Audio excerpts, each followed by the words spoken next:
Kenapa ini terlontar pertanyaan saya yang menjadi mukadimah awal demikian? Karena sudah tidak dipungkiri bagi kita satu dilema yang sangat luar biasa mendasar. Belum lama saat ini mohon izin dan mohon maaf, orang serba salah. Mau silaturahmi takut, benar. Mau ke masjid takut, betul. Mau berjamaah di musola takut, benar. Ngaji sama guru takut. Ini jadi permasalahan bagi kita. Di satu sisi semua barometernya adalah iman. Toh Nabi sendiri yang menjamin, baginda Nabi Muhammad SAW yang memberikan salah satu bentuk ikhtiar. Mana bentuk ikhtiarnya?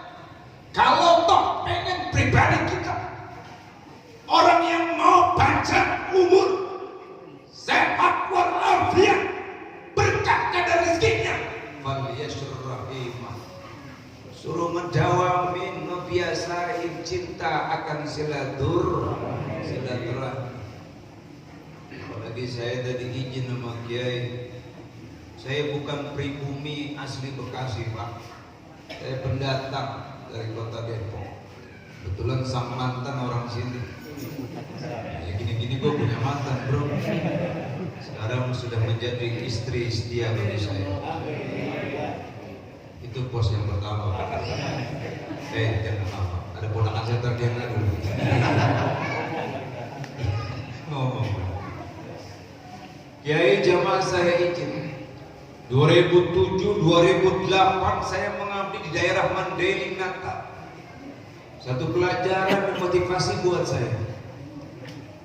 Apa? Ada orang dalam keadaan tua renta, tidak bisa melihat, matanya buta Pak, usia 80 tahun ke atas. Tapi ibadahnya, sholat subuhnya luar biasa, rajin berjamaah. Saya melihat, saya perhatikan itu orang tua renta, buta, nggak bisa melihat, tapi subuh orang yang lebih awal datang. Kira-kira di Margahayu ada anak muda yang kayak gitu? Ada nggak Kak?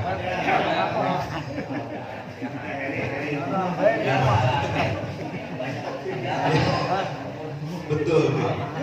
Coba kita perhatiin di Masjid Al-Ifaqah yang pertama kali buka gerbangnya dia anak muda, nyalain lampunya anak muda aki-aki. Gak lama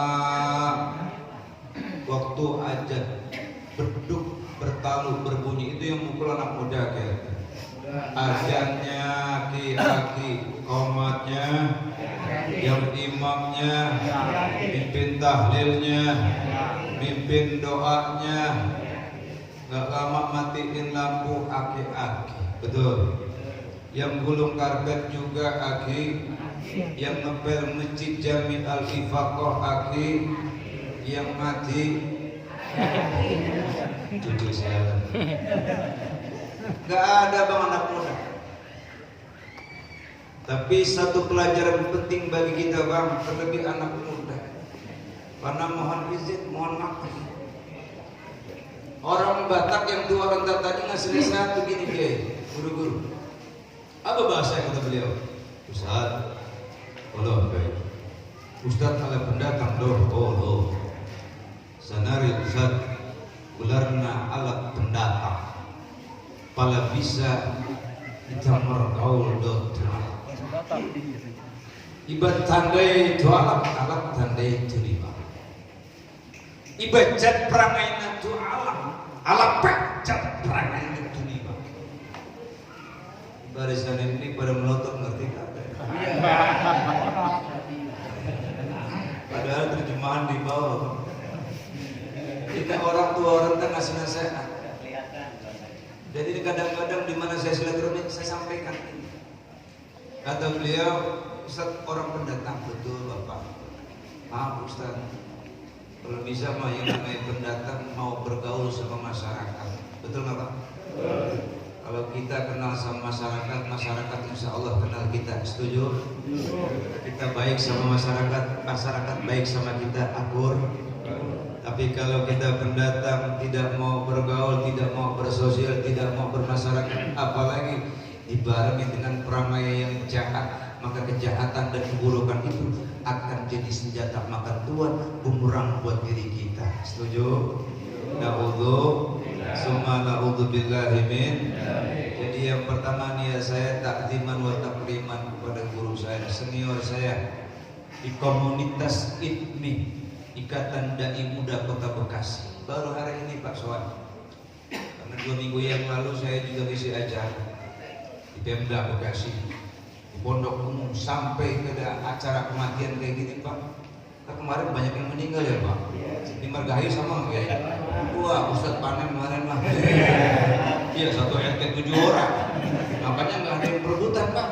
Apalagi kalau yang meninggal yang menengah ke atas. Belum bisa Ustadz udah nyampe duluan.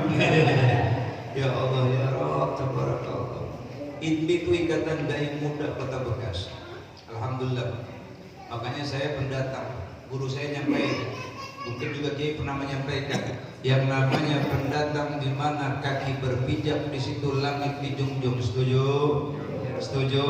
Di mana kita pendatang wabil khusus di Margahayu, kalau ada kebiasaan malam Jumat qiraat Yasin wa tahlil wa maulid Nabi, tadi suaranya maulid anak Bu Adibah. Depan besok rumah saya mengajar ke bawah. Anak bawah suara itu baca maulid di bawah. Ini satu hal yang sangat harus kita pertahankan. Apalagi ada abang-abang Ansor, ada abang-abang Banser. Maaf Pak, saya sudah ikut pelatihan di salah satu program Nahdlatul Ulama 2, satu madrasah kader Nahdlatul Ulama. Belum lama saya ikut PKPNU 2. Alhamdulillah Pak, semua parameter kembali ke diri kita. Meskipun saat ini PPKM sangat terasa, betul? Betul Pak? PKM ada levelnya ya Ustaz ya. Agak mau kalah sama ayam geprek. Ayam geprek pedas ya Bu sambalnya ya. Sambal ada tingkatannya nggak Bu? PPKM juga nggak mau kalah.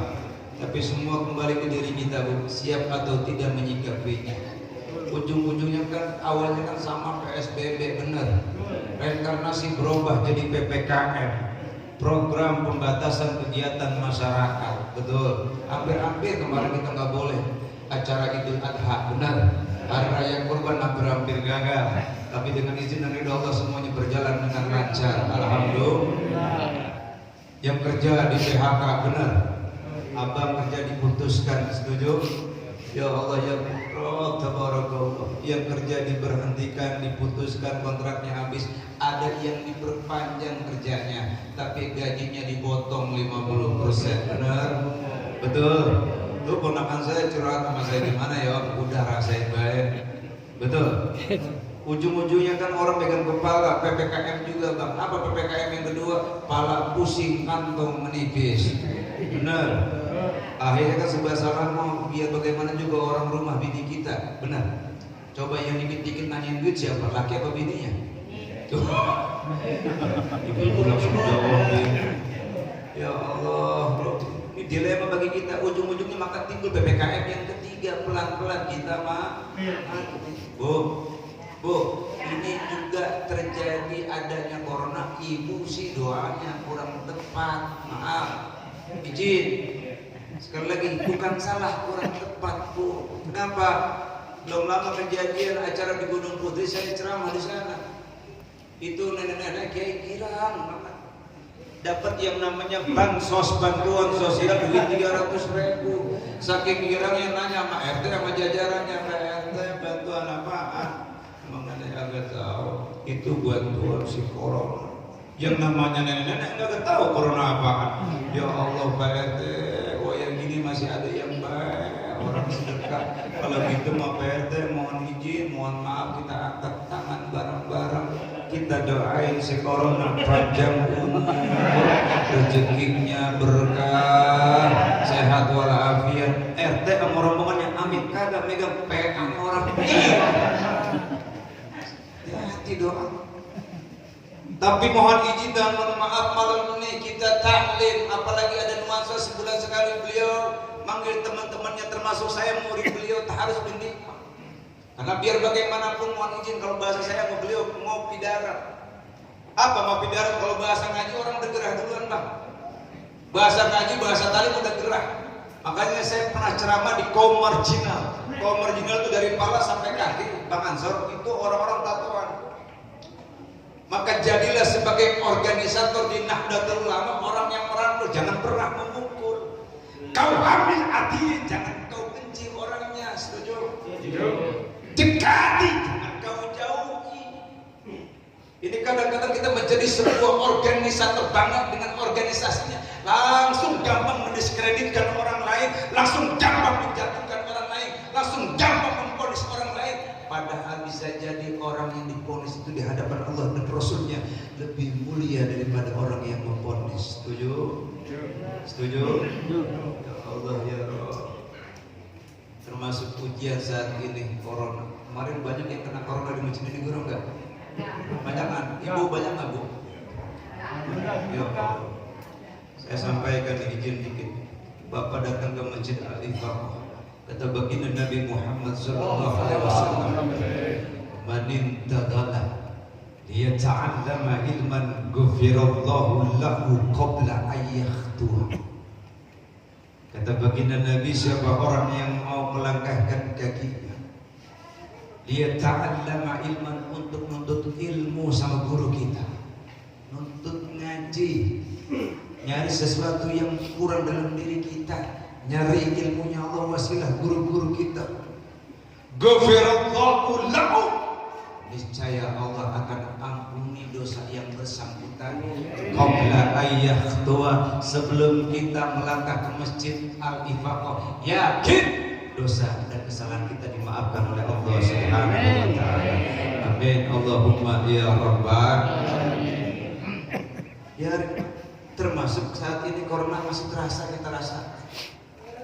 Ada beberapa karakter orang yang kena corona, Pak. Saya dari awal yang namanya mohon izin, mohon maaf, harus binikmah. Meskipun informasi itu dari hampir jalan 2 tahun, betul ya Pak? Jalan 2 tahun jalan Kiai, mohon izin. Saya tetap yakin karena Allah, istirahat, tetap alhamdulillah. Silaturahmi tanpa batas. Makanya saya Pak, kalau malam hampir nggak pernah tidur. Pak, hampir nggak pernah tidur malam. Saya pakai ilmu. Saya punya ilmu namanya ilmu kalong, ilmu kampret. Bang Ansor, Bang Banser, kalau mau kuat nggak bisa tidur malam, main ke rumah saya. Nanti kita belajar bareng. Namanya ilmu kalong, ilmu kampret. Jadilah pribadimu yang pandai menolong, asal jangan pernah jadi copet. Gitu. Alhamdulillah. Ya Allah, ya. Ada beberapa orang yang rentan dengan corona. Satu, usia balita yang di bawah 5 tahun, rentan tuh Pak. 2, lansia yang usianya 60 ke atas, rentan tuh, dikit-dikit pilek mati, batuk rumah sakit corona mati, betul. Pegang perut rumah sakit corona mati, benar. Pegang kepala padahal banyak utang rumah sakit corona mati, benar. Karena saking pusingnya. Lansia, orang yang usianya 60 tahun kalau imunnya kurang ya mohon izin nggak lama. 2, 3, yang rentan dengan corona orang yang mohon maaf 4 sehat 5 sempurnanya kurang, makan dikit-dikit kangkung, dikit-dikit apaan combro, dikit-dikit apa tuh toge, lu tahu toge bengkok dimakan baik, makan kangkung ya udah tidur mulu, bener ya? Ya Allah ya Allah. 4 sehat 5 sempurnanya kurang Bang. Yang ketiga, yang keempat, orang yang rentan dan sangat rawan dengan virus corona, mohon izin dan mohon maaf, orang yang nggak merokok, kayak ngerokok. Yang rentan dengan corona yang nggak merokok. Tanya hati-hati yang nggak merokok. Bukan saya yang ngomong, bukan saya yang ngomong Dr. Ali Bolgana, Profesor Dr. Ali Bolgana, salah satu orang yang jenius akalnya di Mesir. Sampai beliau mengadakan sebuah penelitian, ini ada apa? Orang yang merokok kok nggak kena dengan corona? Yang satu orang kena corona mati, Ternyata pas diadakan sebuah penelitian, korban yang satu sudah meninggal, dites, dicek paru-parunya, ternyata tidak ada nuansa asap dalam paru-parunya. Ternyata yang merokok pas diadakan sebuah penelitian, itu virus belum nyampe ke paru, ternyata corona udah batuk duluan. Corona udah batuk duluan. Orangnya sehat, coronanya mampus. Alhamdulillah. Jadi yang nggak merokok udah bikin wasiat dari sekarang.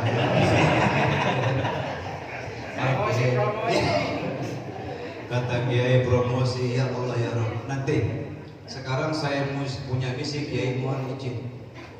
Lagi malam minggu ada tamu yang punya omset 45 sampai 50 juta. Sekarang saya sudah 6 masjid, 4 musola, 2 majlis taklim. Ini kadang-kadang kita pakai peci, haji, sorban panjang, gamis panjang, teriak takbir, Allahu Akbar, Allahu Akbar. Rokok lu masih sempurna mil PA.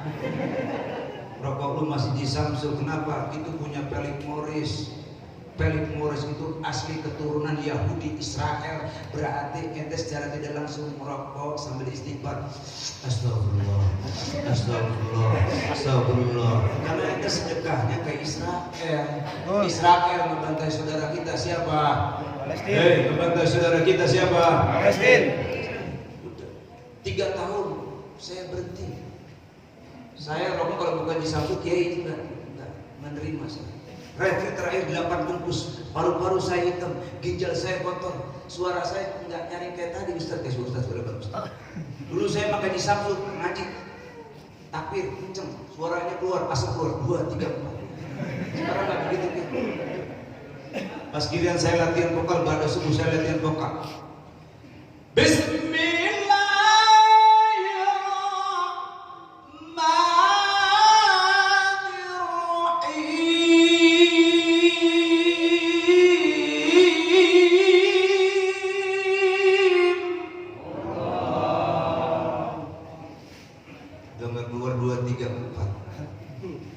Ujungnya alhamdulillah saya sekarang sudah megang 6 masjid, 4 musola, 2 majlis taklim, dan salah satu di antaranya sudah kebagian kas masjid 2,8 juta rupiah. Alhamdulillah.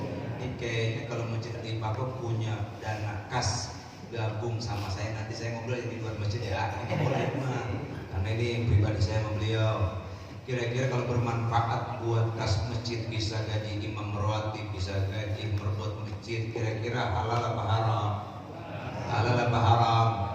Duit kas bertambah apa berkurang? Bertambah apa berkurang? Jadilah pribadi yang cerdas, tidak harus keras. Mohon maaf, jangan sampai kita tasabuh apapun yang kita keluarkan. Kalau bisa, jadilah pribadi yang pandai-pandai berbagi dengan hartamu, yang pandai-pandai berbagi dengan ilmumu. Karena surganya Allah Subhanahu wa Ta'ala rindu dan sangat luar biasa kangennya kepada orang yang dikategorikan wa mut'imil ji'an, orang yang bisa berbagi baik dengan ilmunya, baik dengan hartanya. Mudah-mudahan kita termasuk orang di dalamnya. Amin. Allahumma ya Rabbal. Bapak, mungkin sekedar mukadimah ta'aruf dan silaturahmi saya cukup sampai sini. Mohon izin keterbatasan waktu, nanti juga saya mau ngopi darat lagi di rumah beliau. Tapi yang pasti saya sangat bersyukur kenal beliau dan bersyukur kepada Allah kenal juga sama jamaah. Doain Pak, doain meskipun saya pendatang, sekarang saya sudah menetap di Jati Asih. Kebetulan Bang Ansor, saya salah satu pengurus di lembaga dakwah Madrasah Nahdlatul Ulama di Kecamatan Jati Asih. Jadi kalau adik-adik Ansor punya gadget, jamaah punya gadget, silakan dibuka channel YouTube-nya Abi Taufik Ujas. Kalau Ujas saya bekasnya panjang, subuh baru lalu. Jadi nggak penting nama saya siapa, yang penting bagaimana saya berusaha menjadi orang yang bisa bermanfaat buat orang banyak. Amin. Allahumma ya Rabbal. Terakhir doain saya Pak, karena agenda besok saya harus berangkat sampai malam Senin ke Gunung Putri. Hampir tiap malam saya ngisi tausiah. Meskipun acara kematian, acara pengharaman dan lain sebagainya, buat saya silaturahmi di atas segalanya. Tapi ada 3 undangan kiai yang sampai saat ini saya tidak pernah ambil karena takut. Ada kekhawatiran saya dan istri. Kenapa? Taruhannya bukan apa-apa diri saya. Satu, ceramahnya agak lumayan jauh, Pak, di luar Jawa Barat, di daerah Palu. Di daerah Palu, Pak, tahu Palu? Tahu. Kenapa saya takut? Bukan apa-apa, Pak, saya belum ceramah di Palu dulu. Takut saya pergi. 2, undangan yang sampai saat ini saya tolak, kiai apa? Di balik papan. Nah iya, siapa yang mau ceramah gua, orang diinjak-injak di papan. Terakhir, saya ikut komunitas dai banyak, Pak. Ada dai IPMI, ada LDMWCN Jati Asih, ada dai An-Nahl, ada dai Canda, cara asik mencari dunia dan akhirat, macam-macam itu kelompok dai. Dan ternyata saya ikut kegiatan komunitas para dai imani, inovasi Mubalik Nurul-Ibad Jakarta Timur. Ada undangan sampai saat ini saya tolak. Meskipun mohon maaf bisaronya lumayan lah, bisa pos 2, pos 3 Pak, bayar dulu. Tapi saya tolak, kenapa? Ngeri Pak. Yang undang luar biasa, jamaahnya luar biasa, cuma taruhannya Pak. Di mana Ustaz ceramahnya? Di lubang buaya. Gua belum ceramah, pala gua udah hilang. Siapa yang mau, kiai juga bakal mau. Yakin dan pasti Pak, tidak ada perkara ibadah kita yang besar kecuali menuntut ilmunya Allah Subhanahu wa Ta'ala. Apapun bentuk kebijaksanaan pemerintah, anggap itu sebuah ikhtiar dan bentuk usaha bagi kita semua. Tapi mohon izin dan mohon maaf, jangan pernah melupakan aturan dan tarbiyah Islamiyah, pendidikan-pendidikan disampaikan oleh guru-guru kita. Selama kita berusaha makin cinta kepada Allah, makin tambah cinta kita kepada baginda Nabi Muhammad SAW, makin taat dan patuh kita kepada orang tua kita, makin taat dan patuh dengan guru-guru kita, makin cinta dengan tempat-tempat yang baik, di waktu-waktu yang baik, bersama orang-orang yang baik. Yakin saatnya tiba Allah wafatkan kita dalam keadaan husnul khatimah. Amin Allahumma ya rabbal. Terima kasih. Hadanallahu wa iyyakum ajmain. Wallahu muwaffiq ila aqwamit thariq. Assalamualaikum warahmatullahi wabarakatuh. Waalaikumsalam.